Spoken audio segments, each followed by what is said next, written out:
யார் தமிழரின் தந்தை?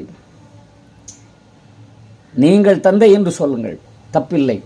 ஆனால் தமிழ் மொழியை காட்டுமிராண்டி மொழி என்றும், செந்தமிழ் நாடனும் போதிலே தேன் வந்து பாயுது காதினிலே என்று ஒரு வீரத்தமிழன் அற்புதமாக பாடிய அந்த கவிதையை என்னடா செந்தமிழ் நாடன் போதில் வெங்காயம் காயுதில், இது இது என்ன ஒரு அவச்சொல்! நம் மொழியையும் நம் இனத்தையும் மிகவும் அவமதித்த ஒரு பெரியவரை நாம் தந்தை அப்படி என்று சொல்வது சரியானதல்ல. அதுபோல நம்முடைய நம்பிக்கையை, நாங்கள் கடவுள் நம்பிக்கை உள்ளவர்கள், கடவுளை நம்புகிறோம், கடவுள் உண்டு, அவர் எங்களை வழிநடத்துகிறார் என்றெல்லாம் நாங்கள் நம்புகிறோம். இதைத்தான் இஸ்லாத்தில் உள்ளவர்கள் நம்புகிறார்கள், அல்லாஹ் இருக்கிறார் வழிநடத்துகிறார் என்று. இதைத்தான் கிறிஸ்தவர்கள் நடத்துகிறார், பிதா இருக்கிறார் வழிநடத்துகிறார் என்று சொல்லுகிறார்கள். ஆனால் கடவுளை நம்புகிறவன் காட்டுமிராண்டி என்று சொன்ன ஒரு வாசகத்தோடு அந்த பெரியவரின் சிலையை நீங்கள் கொண்டு எங்கே வைத்திருக்கிறீர்கள்? நிறைய கோயில்களின் முன்பாக வைத்திருக்கிறீர்கள், கோயில் முன்பாக வைத்திருக்கிறீர்கள். எங்கேயும் நீங்கள் சர்ச்சு முன்னாலேயோ இல்லை பள்ளிவாசல் முன்னாலேயோ நீங்கள் வைக்கலை.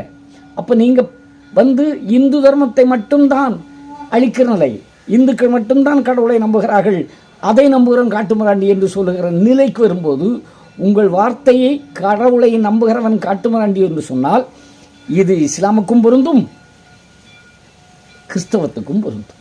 ஏன், இந்த உலகத்தில் யாரெல்லாம் கடவுளை நம்புகிறாங்களோ ஒட்டுமொத்த மக்களுக்கும் பொருந்தும்.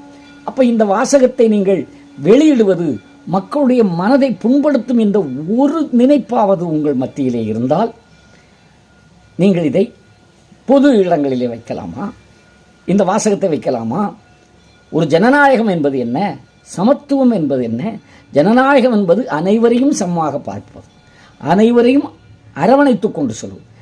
அப்படி என்றால் நீங்கள் இந்துக்களை மட்டும் பிரித்தாளுகிற ஒரு சூழலிலே கொண்டு செய்கிறீர்களே, இது தர்மமா? இது நியாயமா? இதுதான் சரியான ஒரு ஆட்சி முறையா?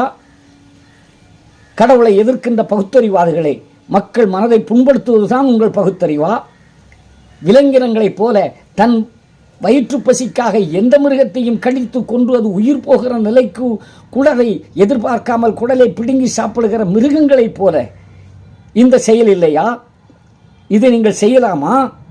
தயவு செய்து ஆட்சியாளர்கள் மக்கள் ஒற்றுமையாக இருக்க வேண்டும், மக்கள் நலமாக வாழ வேண்டும், மக்கள் எல்லா நிம்மதியோடும் வாழ வேண்டும் என்று ஒரு ஆட்சியாளனும் ஆட்சிக்கு வருபவர்களும் நினைப்பீர்கள் என்றால் நீங்கள் இந்த மாதிரி ஒரு மனிதனுடைய மனதை புண்படுத்துகிற வாசகம் எவர் பேசினாலும் அதை மக்களுக்கு தெரியப்படுத்தாமல் இருப்பதுதான் நல்ல ஒரு ஆட்சியாளனுக்கும் அந்த ஆட்சிக்கு வரக்கூடிய அரசியல்வாதிகளுக்கும் கடமையாக சொல்லுகிறேன். இந்த வாசகங்கள் பொருந்திய சிலைகளை எங்கேயும் வைக்காதீர்கள். பிறர் மனதை புண்படுத்துகிற ஒரு செயலை செய்கிற அந்த இழி வாசகங்களை எடுத்தறியுங்கள், அல்லது சிலைகளை அகற்றுங்கள். எங்கேயாவது ஒரு பார்க்கில் வைங்க, ஒரு பூங்கா வைங்க, ஊருக்கு மத்தியில் எங்கேயாவது ஒரு இடத்த வச்சு இதுதான் தலைவர்கள் சிலைன்னு வைங்க. அதை விட்டுட்டு கோயில் முன்னாலேயும் எங்களுடைய வழிபாட்டு தலங்கள் முன்னாலே நீங்கள் வைக்கிறதை தயவு செய்து நான் வன்மையாக கண்டிக்கிறேன். அதை எடுத்து விடுங்கள் ஆட்சியாளர்களே, அதை எடுத்து விடுங்கள். பகுத்தறிவாதிகள் என்று சொல்லக்கூடிய ஒரு சமயத்தை மட்டும் தாத்து கொண்டிருக்கிற பகுத்தறிவே இல்லாத பகுத்தறிவாளிகளை செய்யுங்கள்.